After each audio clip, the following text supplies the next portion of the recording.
Breeze. Wouldn't it be nice if life and its sisters and brothers were a breeze? Imagine that finding the right job, the best spouse, the timely caregiving decision is as gentle of an experience as a summer breeze. If only. Maybe life and its twists and turns can be like a breeze. Perhaps we become the tornado that kicks the breeze into a driving wind. What if our belief in ourselves and our abilities calm the tornado? You are right. You are best. You are timely. You are the gentle breeze in life. Flower. Before caregiving, perhaps you felt like a flower in bloom. Then with caregiving, one by one, a petal gets plucked. The sadness takes one, the frustration takes another, the worry takes another, the guilt takes two. Now you feel like a flower with just a few petals, like a flower that's barely survived a horrible storm. How do you become full again? Fullness comes from new growth. You can grow new petals when you practice forgiveness, especially of yourself, daily. You are doing your best, which is the absolute best you can do. Spend time regularly in quiet reflection, being grateful for your blessings. Talk about your difficult moments with a support system that comforts, and make your needs a priority in your schedule. Your new growth will be more beautiful, more powerful, and more dazzling than ever. You'll flower again. Cabana. We all need a cabana, a place in the sun that protects from the harmful rays, but keeps us in the midst of fun. Today, visualize your cabana. It could be on the sand in the Caribbean, the south of France, a cruise ship in the Mediterranean. On those days when you want to run away, but your responsibilities keep you in place, visualize a visit to your cabana. Enjoy relaxing in your lounge chair, sipping cold drinks, listening to the sound of waves hitting the shore, watching the sun glistening off the pristine water. We all need a cabana, a place in the sun that protects from the harmful rays, but keeps us in the midst of fun. Give up. What have you been holding on to that no longer works for you? We may hang on to relationships, expectations, and duties that just don't work any longer. We may hang on out of habit. Most likely, we hold on out of fear. Giving up means making a change. Nothing is scarier than change. If you give up what no longer works for you, you make room for new possibilities, better relationships, more realistic expectations, and more important responsibilities. What you give up means you have potential for greater gains. Today, what will you give up to better your life? Empathy. Because you care, you have the ability to feel for your caree. You are empathetic to your caree's pain, mourning, frustration, and fear. You feel your caree's longing for a life without an illness or disability, the longing for a life that's full of trips in the car, outings with friends, visits with family members. Your empathy allows you to provide loving care, but it also can lead to greater depression, more anxiety, and intense sadness. Feeling for two can be downright awful. When you tell your story, include the story of your caree's feelings and how those feelings affect you. Talk about your caree's heartbreaks, longings, fears, and talk about your sadness and depression. Share this story with an empathetic support system so that these feelings can comfort rather than haunt you and your caree. Suppressing the emotions increases their intensity and their hold over you and your caree. Sharing them brings the tears that heal. The ability to be empathetic is wonderful and rare. Protect your ability. Express and release the emotions you and your caree experience. Life. Consider this. Parenting teaches you how to love. Caregiving teaches you how to live. How are you living your life today to the fullest? We're never promised another day. How are you living today without regrets? How are you nurturing those relationships that nurture you? And how are you living so that your legacy lives on after you? Live. Culture. What's your caregiving culture? Organizations create a culture so that creativity, problem solving, and teamwork thrive. You can do the same in your caregiving role. What culture do you want to create about your caregiving role? Which priorities, relationships, and goals will your caregiving culture honor, and which will your culture let go?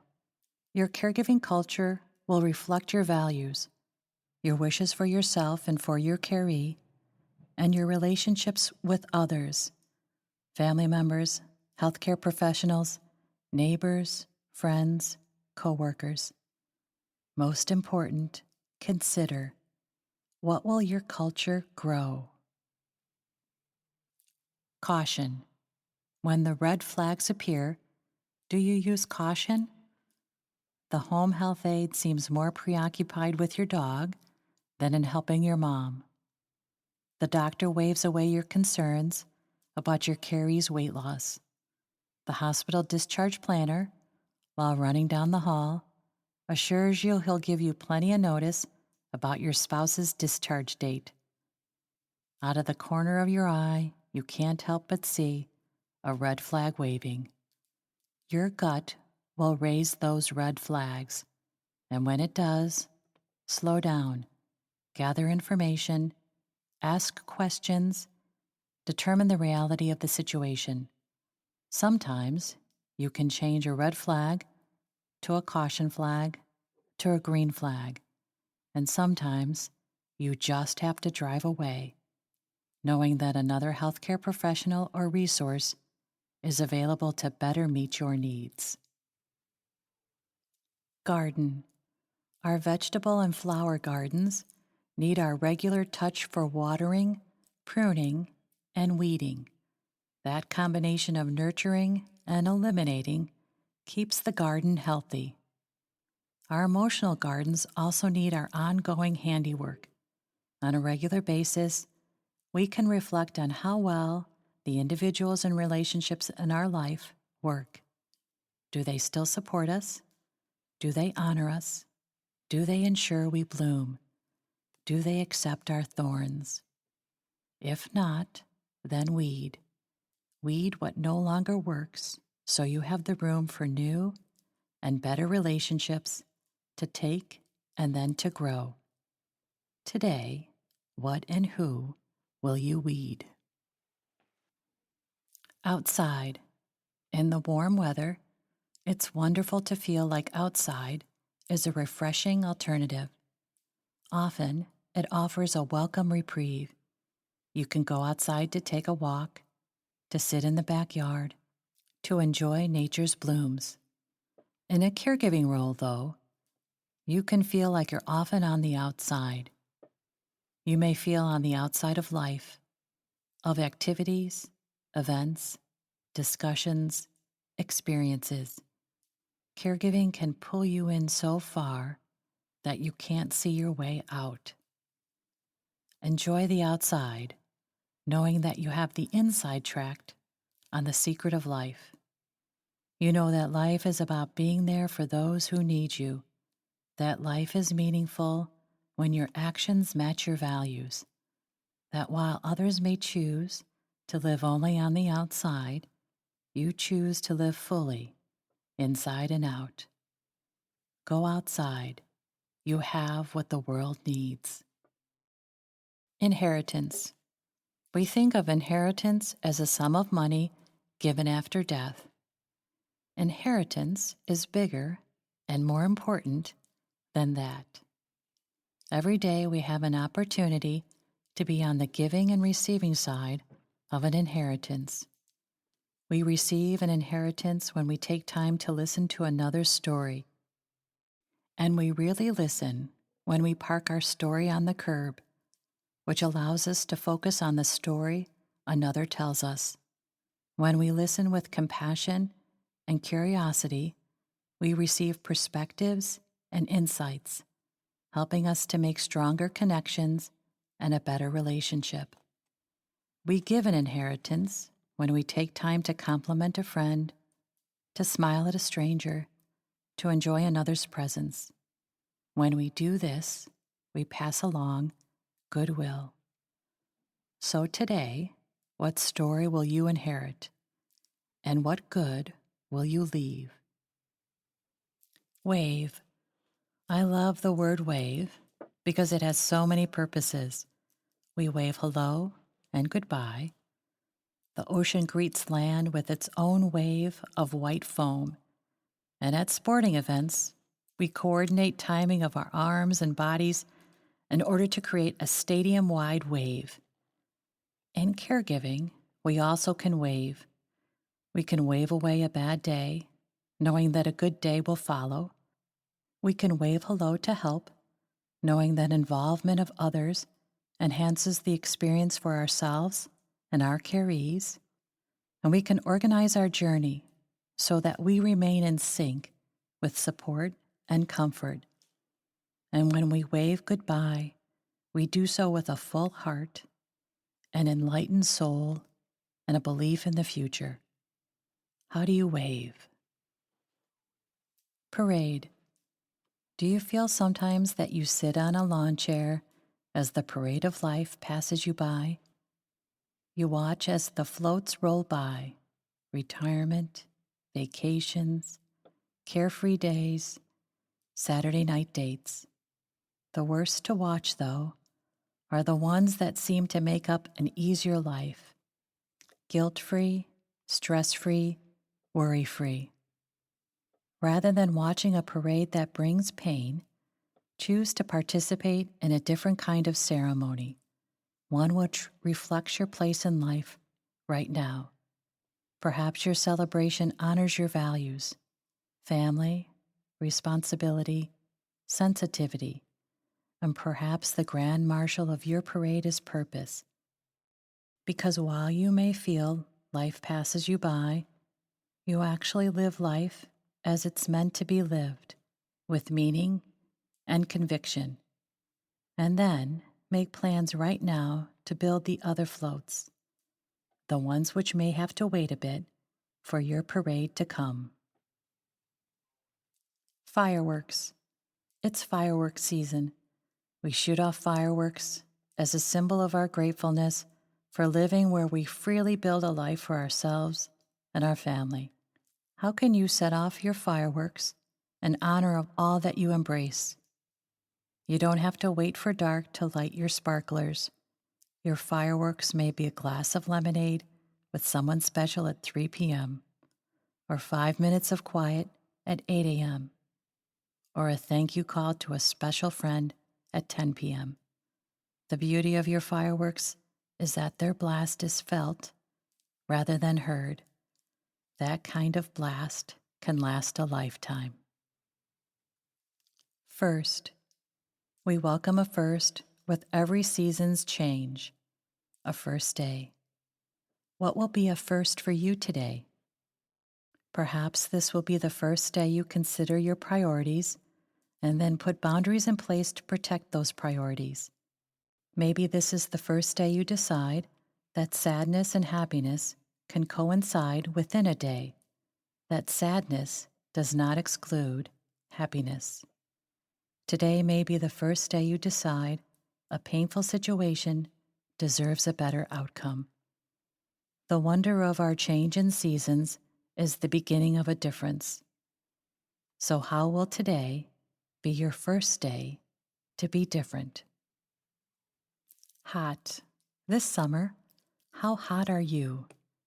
You heat up when you do something just for you, even if that only involves 5 minutes of your time. Enjoy a good laugh with a good friend. Smile at those who love you and honor you. And you are hot because you live a life of integrity. You treasure your special moments. You take the good with the bad, knowing one can't exist without the other. You are hot. Dip. Do you need a refreshing dip in the pool? A dip in the pool refreshes, energizes, renews. A dip in the pool clears your head, presents a new solution, shows you the way. No pool? Take a dip by taking a nap when you need it, slowing down to catch your breath, or enjoying quiet time with a refreshing glass of lemonade. Today, take a dip. Grow. A family caregiver, Donna, once told me that she only developed her green thumb after her caregiving journey began. Before caregiving, Donna's plants were brown and lifeless. During caregiving, her plants bloomed. What have you grown since caregiving began for you? Think, how have your skills and talents grown? How have your relationships grown? How has your wisdom grown? You are different, better, because of caregiving. You have grown. You are green, in the prime position to make the most of your life. Celebrate it. Torch. It's sometimes hard to see your way, and so much about the caregiving experience seems to block your view. Which decision is right? Which path at the fork in the road leads to the answers? When you carry a torch, you often carry the power to your answers. Your torch can be the comfort your support group brings, the wisdom your best friend offers, the personal resolve you've gained over the years. Your torch illuminates, enlightens, guides. It shows you the way. Truth. You may look into your future and see more caregiving. It's hard to predict how long your caregiving role will last. Your hunch, though, tells you it will last longer than you expect. How do you make it for the long haul? Tell the truth. Be honest about what you can do, what you need help with, and how you are feeling. It may be hard to be truthful, but the truth will set you free. Really. Today, take an honest look at your caregiving role and then tell the truth to your support group, your Care's healthcare team, and most important, to yourself. Your truth ensures that the caregiving experience stays a positive one for you and your caree. Feel good. You may wonder, how in the world can I feel good when so much badness, pain, worry, fear surrounds me? You will have bad moments, which may stretch into bad days, when you can't feel anything other than just bad. You will have good moments, though, when you feel peaceful, content, on purpose. When you have those good moments, allow them to become your good days. Savor your good days. You've worked really hard to have them. They are yours. It's okay to keep them for yourself. And your good days will have spillover effect on everyone in your life. Feel the bad days, then let them go. Embrace the good days, welcoming them to stay. Bath. The aches of caregiving can seem to permeate your body. Your heart aches, your head aches, your bones ache. Your spirit has the bath oils needed to soothe your aches. Your spirit's bath oils include your courage, your commitment, your kindness. You have a very special spirit, It cares for others. Just as important, it can care for you. Run your bath tonight.